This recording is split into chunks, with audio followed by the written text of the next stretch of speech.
When you get you a tray, if you follow these rules, you will never get played. Trying to play me like I'm stupid, boy, you better behave, cause I'm a dog. You don't want me to go back to my ways, huh? You don't want me to go back to my ways, huh? You don't want me to go back to my ways, cause I'm a dog. You don't want me to go back to my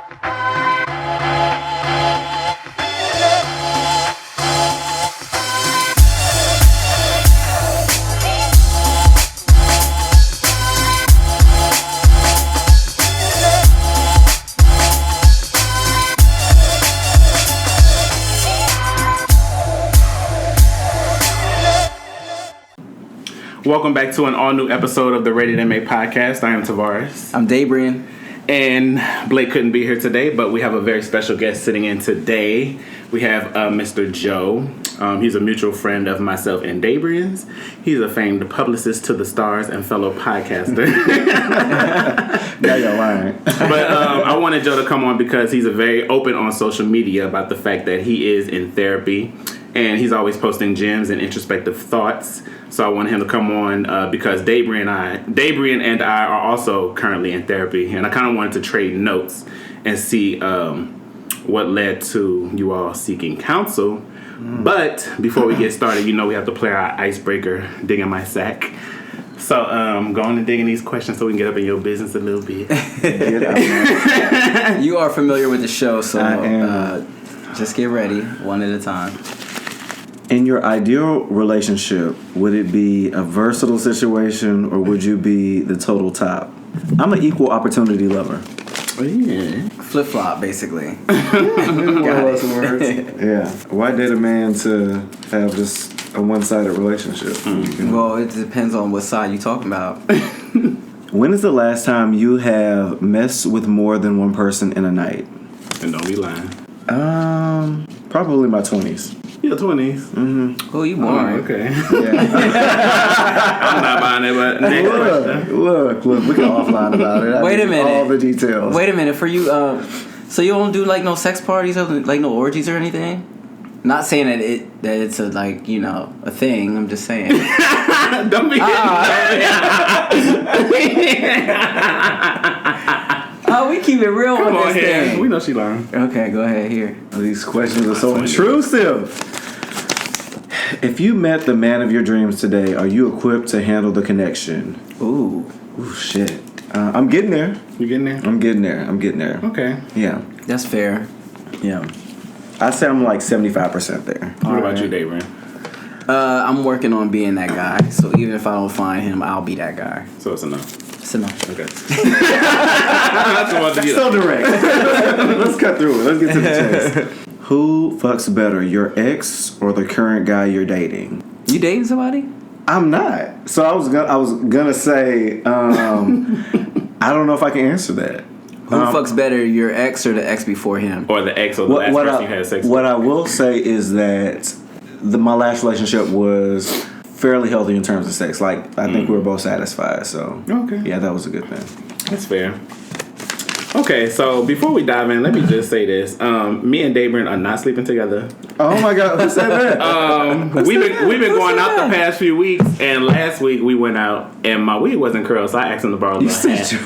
And he let me use one of his little beanies or whatever, like he be wearing. So we walked in the club giving couples tea and Boxy twins, child. And then I had all kind of people, because we took a picture, hitting me on social media talking about, oh, I see your little friend, congratulations. And this little Spanish boy walked up on me in the club, and his English wasn't all the way good, but he was like, he said, you a player and that's your boyfriend? And he stomped away. Stop. So I am single. But it's so funny, like, what a hat can do. Like, why is that? We literally had 2 different color beanies on. We were together. We were hanging out, but we weren't. We was bopping around. Yeah. We do what we always do. No, No. when me and Tavarus are hanging out, we have our thing where, like, Tavarus will bop around, go holler at his friends. I'll be all around hollering at my friends. Mm-hmm. We was meet this at up. the sex party or was this? No, ma'am. No, we don't do sex parties. And so I'll speak for me. I don't do sex I parties. don't do it. Since I'm 20s.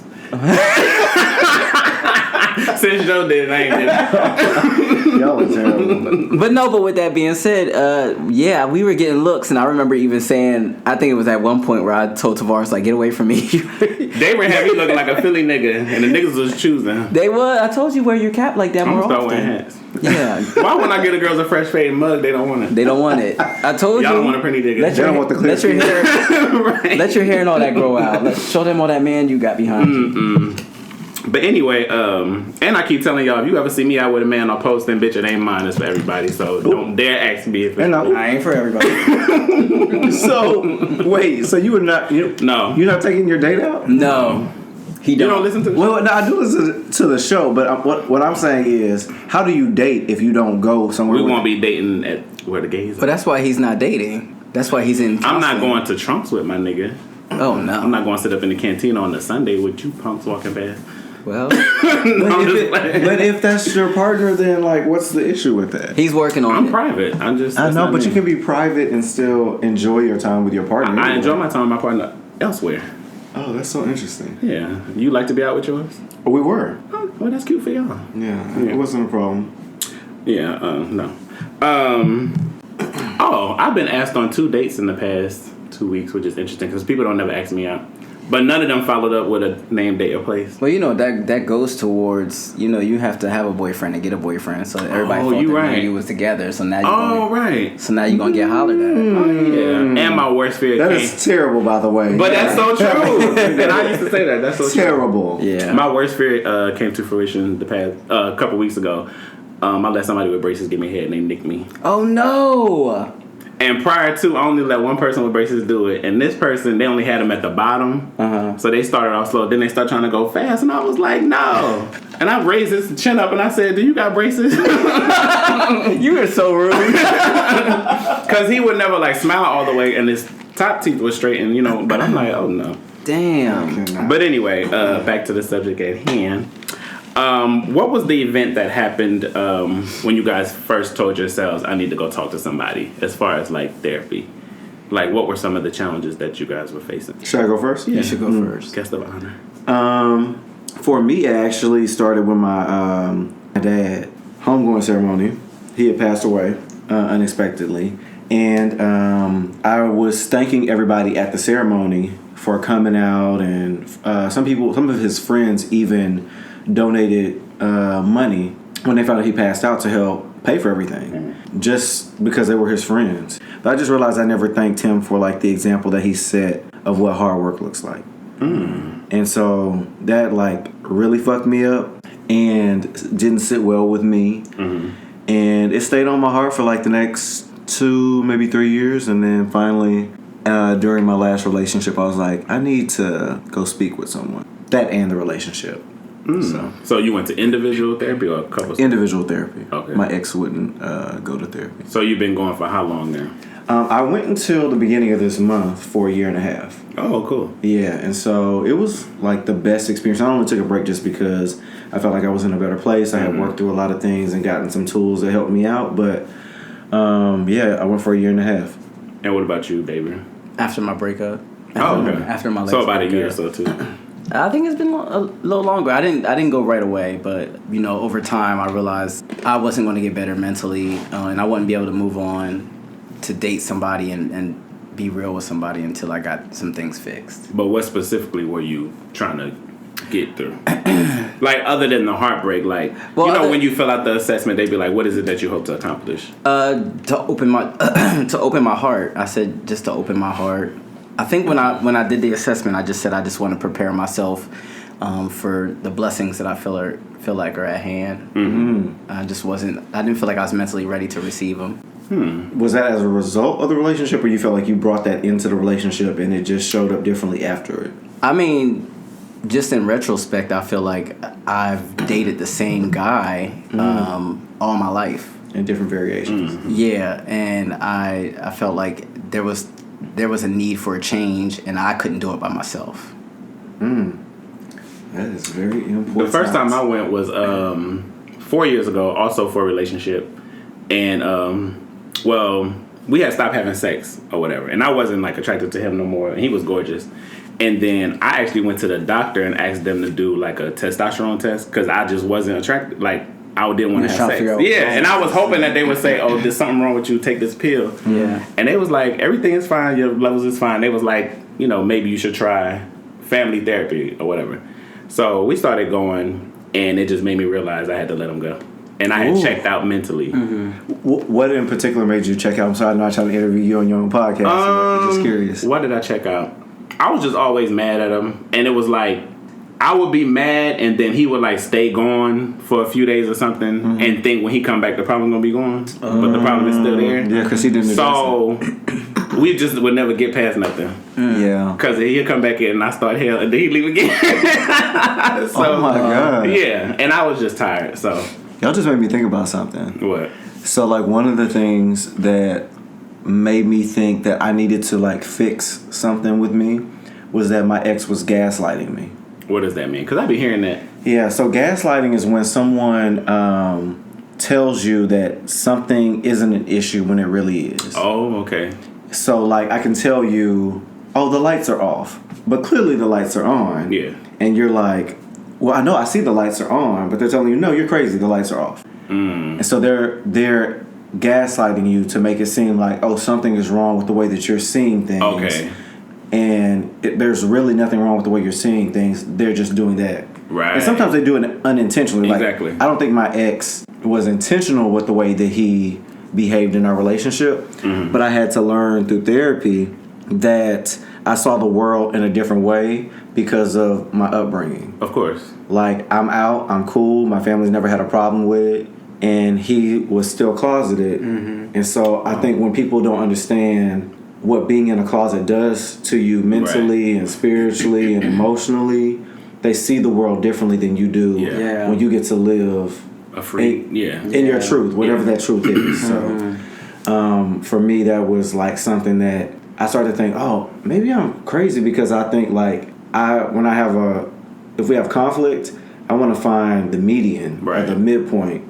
I don't want to argue about who's right or wrong. Yeah. Because either do you want to stay right or you want to stay together. That's what it comes down to. And sometimes you could be right and still be wrong about the situation. Yeah, that's true. Or like, wrong in your approach. Yeah, like the context matters, and it's like and even if you're right this time, you've been wrong before, or you're gonna be wrong sooner or later. And so I just think of it in that terms, of like the bigger picture, and it didn't always seem like that was we were on the same page on that kind of stuff. Yeah, so this most recent time I started back going in November, and the conversation I had with myself was, I seem to be rubbing a lot of people the wrong way, so let me not be delusional and let me see if it's me or is it everybody else. And so what was it about you that you felt was rubbing people the wrong way? I don't know. That's why I had to go talk to somebody. Gotcha. And I realized it's everybody else. Security. But I was like, let me make sure that what I'm trying to give off is what's actually being received. So just making sure those things are in alignment. Yeah. Because we could think, it's not even about intention, it's about impact. So I know nothing with me is malice for the most part, but if somebody's receiving it wrong, then maybe I need to try it. Oh, great. Yeah, I can see that. So that's what I've been going through in therapy. But fast forward, Joe posted something probably a few months ago, and it was saying, it was a meme on Instagram about apologizing for actually being the toxic person in a relationship. Because most times you ask somebody why y'all break up, we want to blame it on everybody else. Yep. And you don't even realize that maybe obviously we all contribute to it, but you don't really sit and think like, what did I contribute? No, like how was I actually toxic? So for the past year, I have been thinking about my ex from 4 years ago, more so like maybe I should apologize for some things that I said because I know that I tend to go ham. You crossed the line. Like I really crossed the line. And but I never made the call. So he actually called me like less than a month ago out the blue, and I have not talked to this man. And how long? 4 years. Shoot. Because we ended it. I went to jail behind him. Ooh. So it was very, tumultuous. And I had to let that go. Yeah. So he called me and we was having a regular conversation, and it's like in my mind I wanted to be nice to him, but I just couldn't. So every time he would say something to me, I would just be like real nasty or throw a little jab or something. He was like, "You evil as fuck." And then I just went on and was like, you hurt me X, Y, and Z. This is what happened. This is why I feel this way. And I was like, but I also want to apologize for being like pretty much verbally abusive because I realized that it's a fine line between motivating somebody and then, like, as Blake would call it, de-affirming. Because the way that I kind of motivate people is with tough love. So I'd be like, you weak ass nigga, like, you know, you need to do y'all X, can Y, see Z. my face. Yeah, but that's how I talk. Oh my god, yeah. But you know, because I want to, like, I'm an asshole. So if somebody talking down to me, it's gonna make me work harder and be better. And you know, I'm not gonna internalize it in a bad way. But I guess some people be breaking down the shit when you talk to them like that. Well, not even breaking down, but like if you come from a home where people berated you, and you get I wasn't that, berated. I don't even know where I got it from. yeah, no, I'm not saying you, yeah, but if your partner did, and then they get that in He a did. relationship. Yeah. I reminded him of his mom, That is something that's going to hurt them in another way. but also attract them to it. Yeah, because it's familiar, but that don't mean it's healthy. Right. Yeah, but that's also toxic. That For sure. part. Yeah. Yeah. So what Which are is you what guys? attracted him to you. That's not what attracted him. But what are you guys' toxic tendencies? I'm quick to snap when I am put on hold, when I have to wait longer than I'm expected to wait. When I am, my biggest thing is being ignored. I realize that is my pet peeve. That takes me to a dark place, and you get a whole different Daebrian. And I think it goes back to, and I know it goes back to because I discussed this in therapy. It goes back to it's a daddy issue. My dad has other kids, and there were times where he would invite us over for Christmas, and me and like my other sister, we would go over there, and my brothers, like his other kids, they would have like all these fucking gifts, and we wouldn't have shit. And he would. With the new family. Yeah, and he would make excuses like, "Oh, I didn't buy that," or "Oh, I couldn't afford that," or "Oh, we got you," or "We don't think I don't love you no different." I would hear things like that, and so I started to feel it would wear on me every year. I was going over there still because every year I was like, "It'll be different this Christmas." He got a job now, you know, shit like that, and it started to wear on me to where I felt ignored and I felt not important from him. And me and my sister, it happens to both of us. And so in every aspect of life with my father, there were issues and there were times where he ignored us or he kind of like paid us and went on to do other things for other people. So with me in a relationship, when I get ignored, I think, what are you doing with that time that you could have been doing with me? Who are you doing it with? And not that you would be cheating. Right. But why would you spend that time with somebody and I'm over here waiting? Or why wouldn't you respond to me? You know, But then how do you act out with that? What does that look like? I've kirked out, like I've cussed him out, like, nigga, you know who the fuck you dating, you know who you dealing with, like, I'd give you the world, like, why the fuck would you not hit me up until 2 days later, or just anything like that. But I realized, like, that's a snapping point for me. And it's like, it shouldn't be. It really shouldn't be. It's like, you don't know what could be going on with somebody. If you go 2 days in a relationship without talking to me, Not 2 days.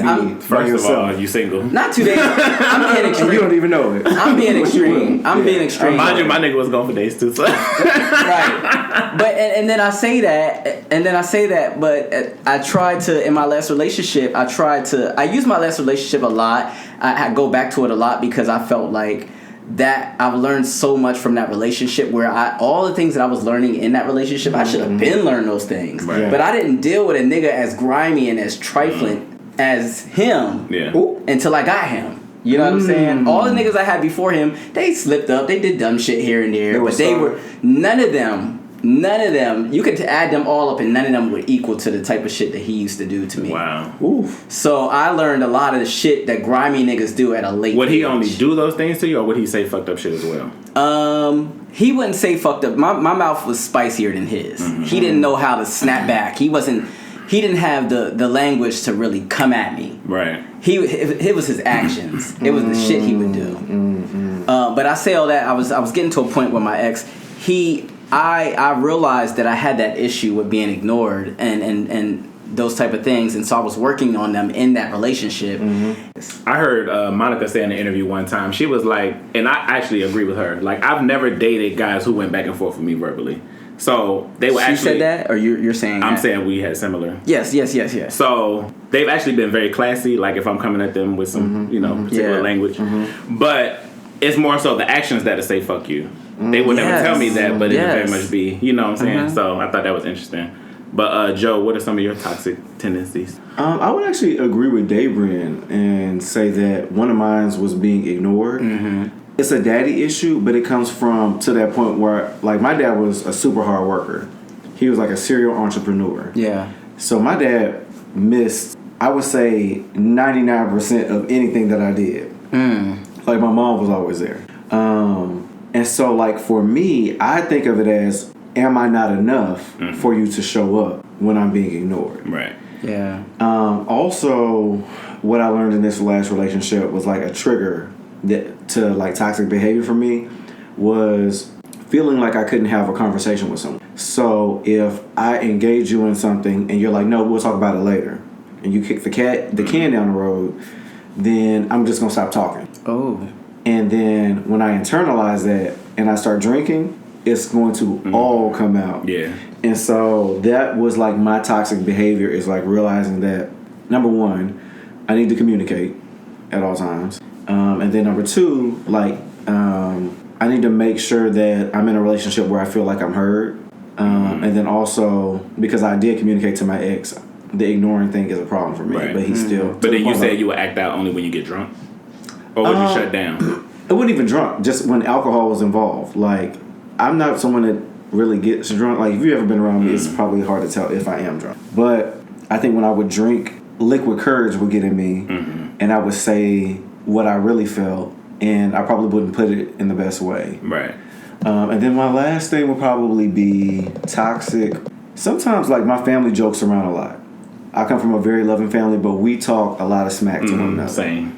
And so I've had to learn that everybody doesn't receive a joke or comedy in the same way. Yes. And so me making a joke about something and not knowing that you're sensitive about it is going to hit you differently if that's an insecurity for you. Right. And so I think that's toxic in the sense that we need to learn the people that we're with before we, do something. Because I feel like they gotta learn you too. That's true. Right. You could still stay stay the same person and do the same things, but you still gotta learn that person and make sure they fully understand that you don't mean any harm. Right. By that. But you also don't know unless they verbalize that. Because with the last guy that I was dating with, he said he fell for me because I'm quote unquote spicy or whatever. But then when it's directed at them, they don't like it. Yeah. But I would also have jokes and things that I thought were funny or whatever. And I didn't even know I was defending his ass until one day he said it. But I was like, nigga, why you ain't been said something? You up here shutting down and clamming the fuck up. And then I got more toxic because then I'd be like, you weak ass nigga. Oh no. Yeah, he needed to talk to somebody maybe. No, he definitely needed to talk to somebody. Yeah. Most black men do. And I also saw a meme not that long ago that said an unhealed person will always take someone who's trying to communicate with them directly as an attack. Ooh. So I was like, yeah, for sure. I want to tag some people, but I'm not. Because therapy, but yeah. Yeah, that was real. Do you guys find it hard to talk about past traumas in the relationship? No. No? But I think it scares people. Of course it is. Because they feel like you're talking about the ex like you miss them. When you're really, I think... No, it don't got... I'm not talking about necessarily talking about an ex. Not just ex, things right? that trigger you or like... But sometimes the trauma is related. Like, you communicated, both of y'all have communicated trauma as a result of ex. Just here. So I'm guessing you would probably do similar things if you date somebody. Are you just going to admit that? Omit that? I don't really... No.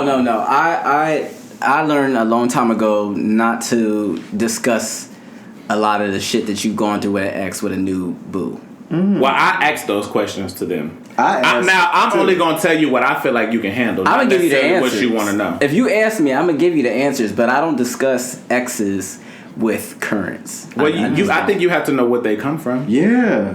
And if they trying to dismiss it and sweep it under the rug, that's an issue for me too. Like, you don't feel like that's a red flag if somebody cannot talk about trauma? No, I'm not saying I can't talk about it. Yeah, I'm not talking about you, but even the person you date. I don't volunteer it. Yeah, but Maybe even that's you a don't better ask them way. either?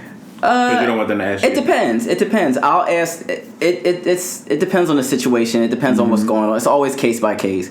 If I do something that may trigger them in some way, then I'll ask them, why does that bother you? Like, talk to me. I bring it up like that. Well, I feel like since I've been in therapy now, if I can't talk to you about all of this stuff, it's a wrap for me. Yeah. If you shutting down and claiming that, we ain't got nothing to talk about. Yeah, I just think that this is a new And day. I think the earlier the better. Yeah, and I just like, hey, this is a new day, and we should not just be accepting anything anymore. Yeah. Not at this stage in the game. I'm mentally, I've been elevated since I've been in counseling and therapy, and just I'm older now. You know, I wish I was in therapy back at 25. You know what I'm saying? But it also makes it harder to date because as you become more evolved, you know what you're not going to take, and you sometimes don't even mean to end up critiquing people or like being like, well, I think this might be wrong with you. You know, you're coming from a loving place, but it's like, and not even they're not wrong, taking it. But like, maybe you need to talk to somebody about that. Yeah, but you know, like the guy that I was talking to, he was like, I feel like you're always trying to fix me. And I'm like, that's not what I'm trying to do, but you do need to be fixed. But you know what I'm saying? Let's heal together. Goddamn. Come on, heal together. That is a word, right? What do you guys think about taking a break in a relationship? I don't like that. That scares me. I don't like it. I'm conflicted on that. I think if you guys have found a spot where it's like a dead end and you still know you love each other, you still care about each other, you're still committed, but you're like, you don't want to hurt the person anymore, I can understand a break. I'm gonna put an asterisk on that. Okay. And say that I think if you take a break, you should be in counseling as well. Together. Right. Because if you reach that point to where you need a break, it's because you both cannot handle the situation as you are without a counselor. Right. So introducing somebody who can help you find a resolution or find a resolve in whatever you're going through, I think is like the best option. What about if you're with a partner who refuses therapy? Oh, well then this break is us breaking up. Yeah. Yeah, this that may be the time to break up. I used to always say, no, I don't believe in breaks and all that kind of stuff. But I think hearing from couples who have been together a long time, most of them have said like, oh yeah, we took a break. We thought we wasn't going to come back together and it just ended up. And I think sometimes if you are trying to better yourself, it's hard to do it while taking somebody else's life into consideration. So you do have to break off sometimes. And a break up. And maybe that's Not break up. It was a break up. It's only a break because they got back together. Well, yeah. It's only a break because I view it all as a breakup. Yeah, it's a breakup. And maybe I also think that maybe that's a case by case situation because I don't think I can handle taking breaks because sometimes when people take breaks, there is new layers added into the relationship. Right. And I mean by in this break you met some new friends. Yeah. In this break I met some new friends. And they've added to this. I'm the type of person. How'd you guys meet? Yeah. And so y'all ain't never like fuck or nothing. Like what's the you But we also, and I do too, but we also assuming that we're not dealing with too mature adults. Because sometimes you can want to be together and not know how. Right. However, for me, being such a sensitive, loving, caring individual, I don't think that I'm mature enough to handle taking breaks. I think that our break should not be taking a break. Our break should be, okay, let's go to counseling. We should still be able to maintain as a unit and go to counseling together. Yeah. Now, if counseling's not working, then we don't need a break. We need to break up. Agreed. Yeah. Because I'm not mentally built and I'm not emotionally built to handle a break and then coming back together. Because I got questions about all this new shit. Right. And I ain't gonna be able to handle it. Because you're gonna give me. If it's the type of nigga I'm used to dealing with, you're going to give me the real, and I ain't going to be able to handle that, and I'm going to be uneasy. So now I need counseling by myself. I think the guy that I was dealing with, I mean, we took a break, and then kind of whatever, and then it's another break. But, I mean, I would be open to you and him getting back, but it would have to be a whole bunch of changes that didn't. You and the guy, I think, and if I could just add something, I think that he needs counseling. No, he does, for sure. I think that you are, if this was a 4x4 race, you are on your third leg. Ooh. Oh, I agree. And you're coming around. Do I think he deserves me right now? No. No. But I definitely don't think he deserves you. I definitely think that he is probably not the guy for you. Ooh. However, I do think that there is feelings there on both ends, and I think he tries to fight his. But he needs to he should be talking to somebody yesterday. Yeah, to catch up with where you are now. Definitely. Listen. Triggered. Bitch, I'm ready to end the episode.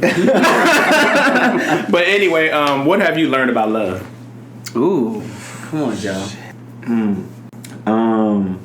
It could be good or bad. It ain't gotta be. Yeah, no. I don't know if it's good or bad, but I think what I learned is that we all deserve someone that's proud of us. Mm-hmm. And what I mean by that, which is why I mentioned earlier to you, I think it should be fine for you to go anywhere with your partner. Yeah. Because, anywhere.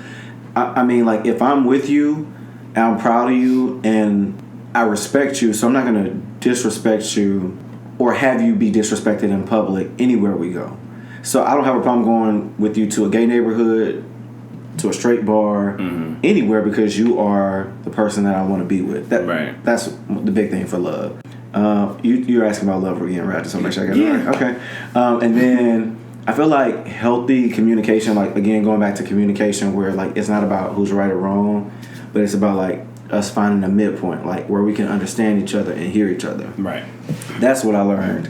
Lastly, but I'll just cap it at 3, is, like, sex is important. Oh, for sure. To love. Like, yes. You can love somebody, but if you don't have, like, a connection that stimulates you, then that's going to cause a lot of issues, of course, within the interaction. Because that's how you connect. After an argument, you need to be able to solidify the bond again. After arguments, we ain't doing that. We're going to sleep. You go to... What? Get on your side, I'm getting on mine. Oh, we fucking after an argument. Nah. Yeah. I ain't that guy. I am that guy. Well, I'm not either, but eventually we'll get back to the sex. Because when I was younger, I'd be able to argue and fight with you, and then we could fuck. Now, I just have an attitude, and I don't want to do none of it. Hey, but attitude, you can just eliminate all that energy that I need to get in there. We fucking. If I wake up at 4 and I reach for something, you better get up. That'll fix my attitude. What have you learned? What I've learned about love is love is uncomfortable. You think? Love is uncomfortable, and holds a mirror up if you if you can get used to being uncomfortable, you can make your love last. It shouldn't stay uncomfortable, but maybe the falling in love part. No, I think it's always uncomfortable, and I think that you grow with it and you're learning it constantly. I think that if it's ever comfortable, then something ain't right. I think there should be pockets of being uncomfortable, but you should find a groove. But uncomfortable is not always a negative thing. Yeah, true. You know what I'm saying? Yeah. I just think that it's for me, it's uncomfortable. It's being vulnerable. It's being able to hurt and cry, but not be hurt in the sense where you can't bounce back from it. Not a hurt that tears you apart, but a hurt that makes you learn and move on. That's just what I'm learning from love, and I realize that love won't leave you. Love won't leave you. Yeah. I don't know what that means, but it sounds deep. But before I give mine, going back to what you said about being proud of the person, that ain't got nothing to do with why I ain't going. No, I didn't say that. I'm just saying. I didn't say that. Because I want to be everywhere, but I'm just low key. Yeah. I don't want bitches in my business. And I've been disrespected so bad with niggas I've been with, I'm like, I'm not even going to put myself in a position to clown. But that goes back to... And that's a trauma. That goes back to love being uncomfortable. No, that was not uncomfortable in the worst way. Your comfortable space is not being out with your boyfriend, not showing... You think he's going to embarrass you. I don't even think it's that. Because you just said you've been in spaces. He don't want the girls to try. No, but you said that you've been in a situation. Because it ain't even about the girls. It's about... I done been at the table with a nigga, with my boyfriend, where he trying to touch my friend leg under the table. And but that's embarrassing too, though. It's embarrassing, but it's the disrespect. Yeah. So if I was with somebody who, over time, understood where I was coming from and made me feel comfortable enough to start diddling, dabbling, then but my first instinct is no, bitch, because I don't feel like losing a friend or a nigga. I want to circle back to when you finish. Okay. But what I learned about love is that men are only good at what they desire. And if that can be like, if they have the desire to commit, to be better, to do better, it's not about what you want or how you want them to act. Oh, really? So... Oh, they have to commit. No, they have to desire to be whatever within themselves. So whether it's a committed individual, whether it's a trustworthy individual, they have to desire that. Yeah, but what did you want to circle back to? So you said something about, you referenced several exes. I don't know which one we're talking about, but you said someone trying to. You don't know any of them because you don't know nobody. No, but you said someone. The disrespectful one is the one that came on the show last year. Oh, the one that was trying to touch on your friend's leg while you're at the table. Yeah. But what I also do believe, also connecting what Daebrian said earlier, is we all have intuition. And we all have like signs sometimes of like who people are. Mm-hmm. And so like I think you should give yourself the freedom and kind of forgiveness to say like I knew what type of individual I was dealing with. Sure. So that you understand that, or so that you give everybody else a chance to be who they really are. Like everybody isn't going to be reaching for your friend's leg while you're at a dinner table. Like I can't even imagine what type of gall it takes to do that. Yeah. But I already know that, number one, I don't think I've ever been attracted to anybody that I'm dating's friends like that enough to want to jeopardize what I have with that person. Right.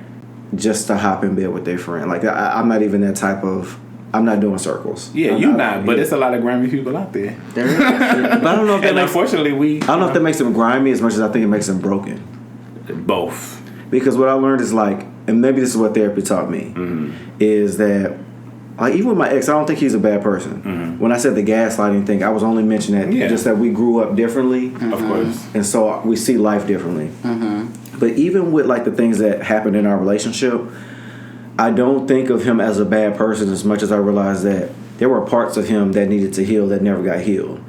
And I think you said something earlier where you said like people that can't address and talk about their trauma is something that's a red flag for you. Right. It's now a red flag for me because what I learned is he repeated behaviors that he couldn't talk about. And it wasn't until like the latter end of our relationship where I even found out certain things that had I known before, I'd been like, oh yeah, we're going to counseling. Or you going to counseling or we not going to date. Right. Well, that's how I ended up breaking up with my boyfriend 4 years ago because he showed up to a therapy session high and obviously they don't see you if you own something. And so you they can't sent get the most home out and of I the said, you're not situation. serious and we done. Yeah. And that was it. Wow. So you made a decision for me. I can't even imagine that. That would piss me off so bad. I was so fucking mad. You remember when Jocelyn from Love and Hip Hop jumped on Stevie in the office? In the therapist's office? That'd have been me. It's upset. I'm not even. I'm joking. I wouldn't have jumped on it, but it would have made me really mad. But yeah. Wow. Have you ever dated someone that you feel like was the one that got away? Ooh. Yeah. Yes. I think I have. And not just because they was a good guy and you feel like whatever, but like somebody that you was genuinely into and it just didn't work, and then you like, damn, I wonder maybe if I could this would have did. I think that I am that guy for a couple people in my past in my life, just because they caught me at a very good time in my life where I was willing to just give it all for them. And I was willing to do anything that I needed to do to be the perfect man for them. And I was in a place mentally or in a space mentally that it was nothing for me. Right. So I think that I know it's not a thought. I know for a fact, and they remind me. For me, I think the only time ever, just looking back on history, would probably be my first boyfriend. Really? My first, Lamar. That was on the show last season. You know I have an ex named Lamar too? Yeah. I would say Lamar because Lamar has been, out of every dude I've ever been with, he's been the one that was different. He's been the most consistent still to this day. We're still friends. We have a great friendship.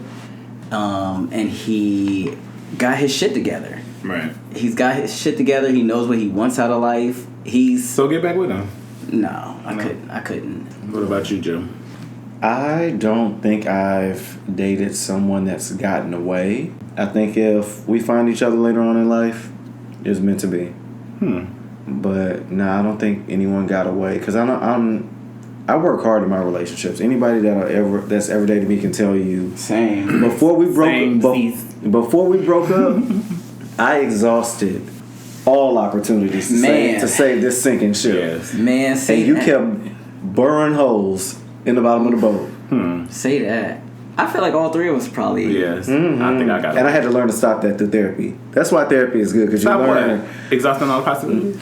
Not even. It's not even about that. It's that Realize when you're not dealing with a willing participant. you're out here shoveling water out of the boat, and they're sitting up with their feet kicked up as the boat sinks. Can I add something to that real quick? And Yeah. I want you to answer this question too. But like our grandparents and our great grandparents, they stay in these relationships till they die. Yeah. And they make things work. And I know that it's not easy for them. I know that it wasn't. My great grandparents were together from teenagers till they passed, which was like they were in their late 80s, 90s. And my grandfather cheated on my great grandfather cheated on my great grandmother and had a whole another family, That's had a whole bunch of kids. But they stayed together and they worked things out. And all my memories were of them being happy with each other. You know what I'm saying? That's all I caught. I don't know what was going on before I was born. Yeah.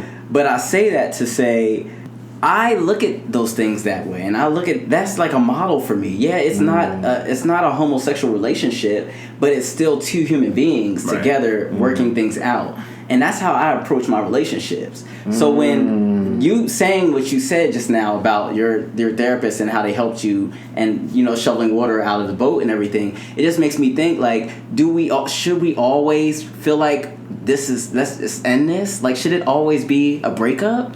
No, I mean, like... Because they didn't have counseling back then. They did. They didn't have access to it if they were black, because... But look at them. They were together. They stayed together. Well, I think it's not that easy, to what I said. Yeah. Okay. Your grandparents were both willing to work. So your grandfather had to do something to keep your grandmother, right? And your grandmother had to work through some things in order to stay. Right. If that, if what you use as an example is the real case. When I think about, like, someone with their feet kicked up versus someone shoveling water out of a sinking boat or ship. Yeah. I'm thinking about someone who's like, hey, let's go to counseling. Hey, let's talk about it. Hey, let's go out on dates so we can hang out and, really rediscover each other. And then I think about somebody like, I'm going to just stay in the house. And, like, they just want to stay depressed. Like, they don't want to go to counseling. They don't want to do anything to work through whatever issues. Yeah. They don't want to even address your concerns. Like, it's okay if everything is not perfect in your relationship, but it is not okay for you not to address what is a concern for your partner. And if you are not doing that, and then if you feel like you don't have the tools and you still don't try to find the tools, then I feel like that's you with your feet kicked up, and now we have no choice but to put on our life vest and wait for the helicopter to come rescue us. But it's also about not keep falling for the same person, because I think like with all my relationships I was always the more emotionally intelligent one. But and we would break up, and then they would all come back and be like, you know what, when we dated I felt like you was too much for me, but now I know what to do with you. And it's like, you actually still don't know what to do. Right. But I get, even if, so I'm a Cancer, Daebrian's a Pisces. Like, I'm an intense person, and I've accepted that. And I know that most people, that's just not gonna work for, especially if you unhealed on top of that. Thank you. So like, I'm okay with it. Yeah. Like, it's just not gonna work. Yeah. I feel like we need a part 2, because this is this opens up a whole different thing. I think we also have to understand that, like, if you grew up a certain kind of way with a certain kind of family, you're also taught different things that may not work for you as an adult. Right. So that's also things that, like, I had to learn in therapy, is that love looks different than it did for my mom and my dad. Yeah. For me, it looks different. Communication may look different for the person that I'm with than it did in my family. Like, we talk through things in my family. Like, you're not gonna walk in the house on eggshells and not say something to somebody. Yeah. If I was definitely always encouraged to speak. Yeah. And it's funny, because when I was talking to my therapist, I was like telling him stories and stuff, and then I was talking about my interactions with men and stuff, and he was like, you come from a loving family and a structure. Most people don't have that. So it's hard for me to empathize when the fuck you don't know how to open your mouth. Yeah. Like, I'm still not there. I don't get it. Yeah. And to be honest, it's hard for me to receive the fact that my perception is not the only reality. Yeah. Like, I don't really understand your point of view. I believe you when you say that. I'm just like, do it this way. No, I believe you when you say that, and just because we're friends and we talk and we have, you know, disagreements and agreements, I think that you sometimes need help. I don't want to say help. I don't want to make it seem like you're in need of help. But there's sometimes where you may need guidance in understanding someone else's perspective on something. And because we're both water signs, I feel like I can guide you sometimes in those ways. Like, oh, well, he meant it this way, or no, he didn't mean it like this. You just have to look at it this way. And I think also you do the same for me. Like, oh, well, he didn't mean it that way. You gotta. So I think that that in itself is therapy for us, just as peers, because we can help guide each other through those things. And sometimes a counselor, especially if they're white or not of the African American experience, sometimes it helps. It's better for us because we come from the same culture. Right? You know what I'm saying? So they can put it in a different perspective. Thank you. Well, my therapist gets it. Like, he helps me. I told my therapist, I said, you out here saving bitches' lives. Because I ain't slapped holes. You did not say that. I did. He'd be laughing at me, I swear, the whole time. Good. Is your therapist black or white? He's Asian. Latino. Oh, okay. He's gay. So, you know what's interesting? To Daebrian's point, I have not had a black therapist. I found one, but he didn't work on my schedule. And I'm going to try it whenever I go back. But those therapists helped me see exactly what Daebrian said about seeing the world in a different way. Like, even the way I receive love, I never gave myself the credit to receive love in a certain kind of way until my white female therapist was like, you deserve to have somebody hold your hand out in the street. Well, not even on that level, but it's hard for me. It's hard for me to be vulnerable, period. And that was an example. And it's hard for me to receive love. Like, I can give it all day, but when you giving it back to me, I'm like, oh, what's that? It's kind of the same thing. And I'll desire love, but then I'll be like, I'll try to push a nigga away if he getting too close. Oh, and no. it'll become a thing where I'm actually like testing him to see how much he can take. Yeah. Oh, no. Self-sabotage. Yeah. For sure. Yeah. Because we have, part of the trouble is too, and this is why this is great, because your audience is, you know, largely LGBTQ, is... We have a lot of straight male followers, too. And females, really? yes. I know you had the straight guy that was with the dope dealer, appendages. But, like, as gay men, we don't always have a visual or even, like, a model for what a healthy relationship looks like. Yeah. So some of us are learning... Not a healthy gay one. Not a healthy gay one. So a lot of us are learning through trial and error, and then also... unfortunately trying to replicate heteronormative interactions, which doesn't work with two gay men or two gay women or, you know, all those other... And I spoke on that. I said that like maybe 2 episodes ago.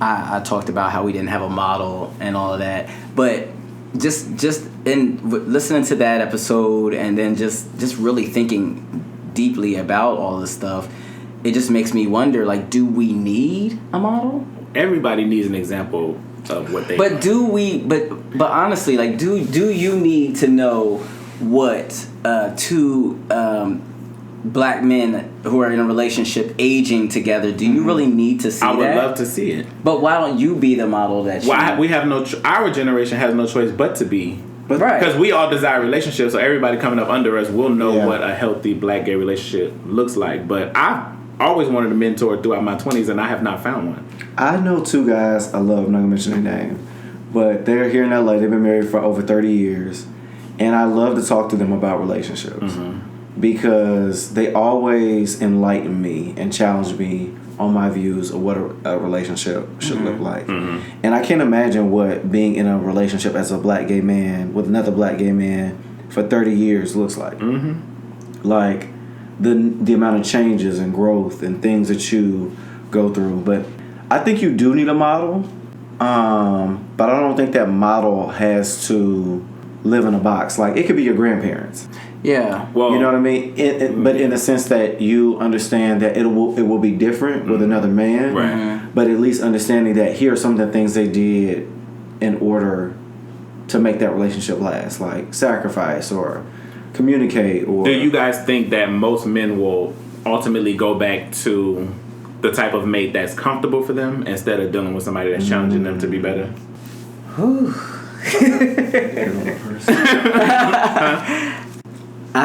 That's what I used to do.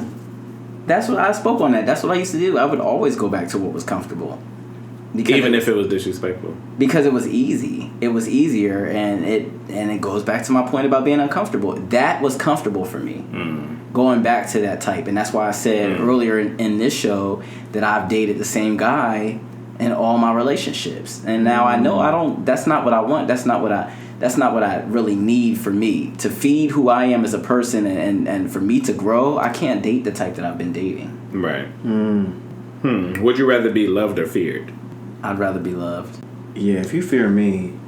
I dated somebody that feared me. All my niggas fear me. Oh my god. Oh no. I did. And we've just become friends. It's so funny. I'm gonna put him onto the podcast because I'm gonna say one last toxic trait that I have. Because which I'm trying to get out of this.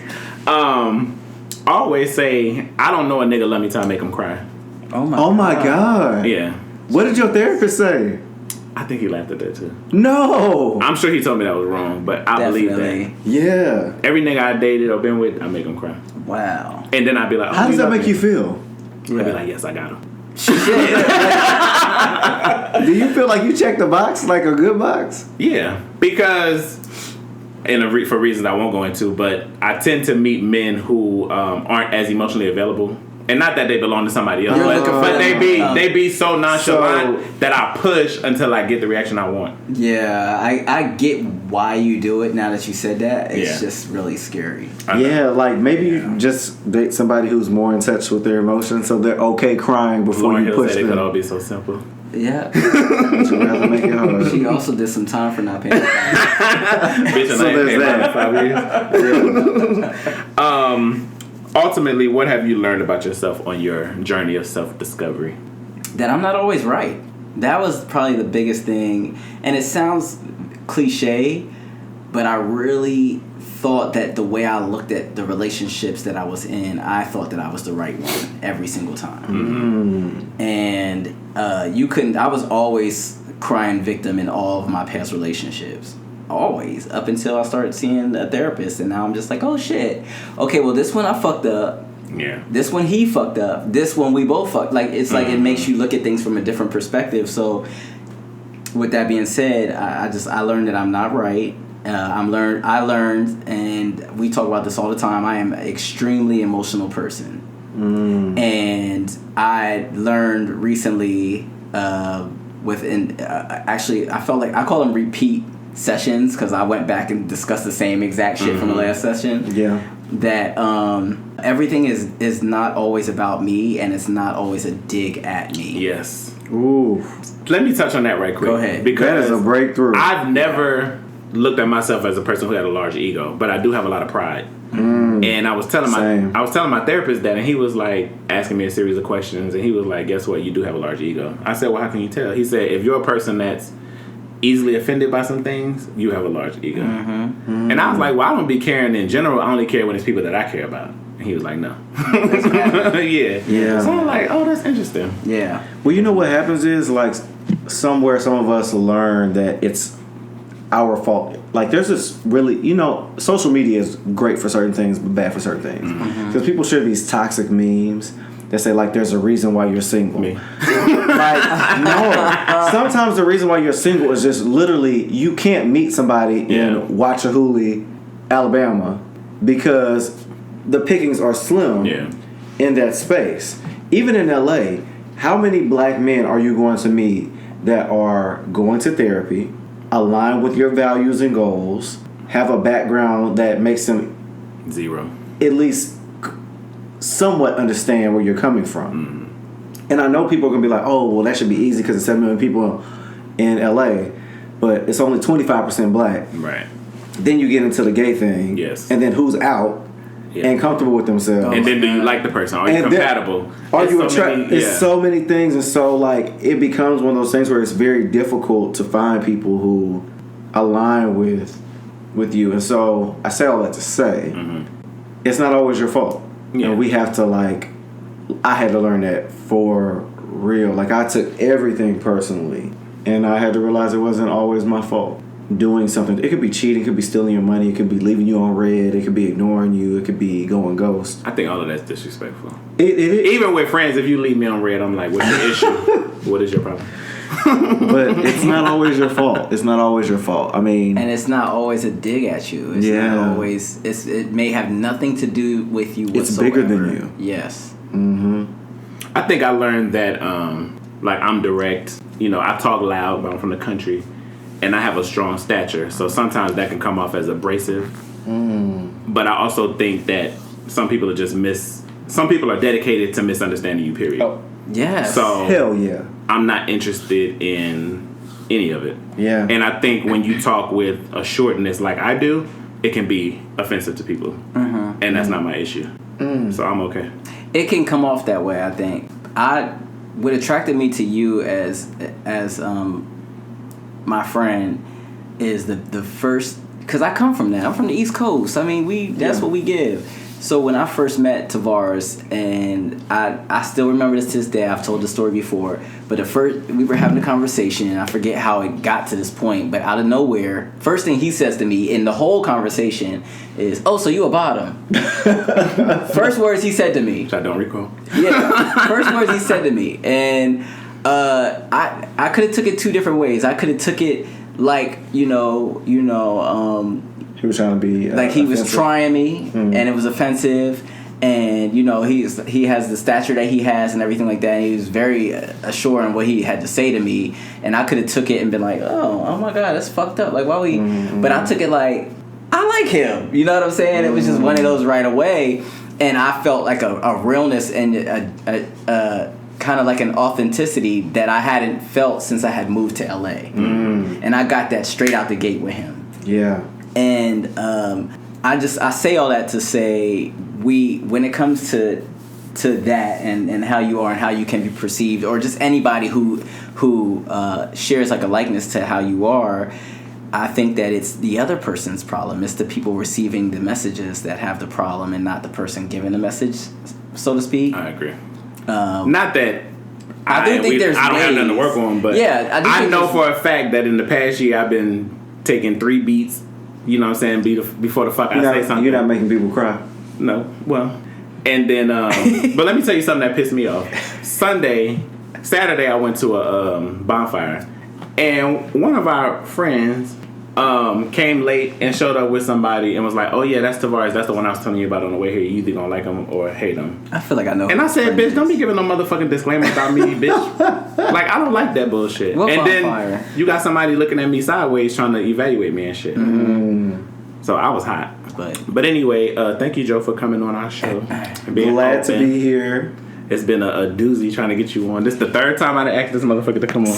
Look. And there's always some tea. It wasn't no tea, it was work. Trying to get my lights on. That's what it was. Make sure you guys go ahead and subscribe to the YouTube and iTunes channel, and go to my Instagram, Thick and Savage, and get your merch. Good night. Good night. Holler.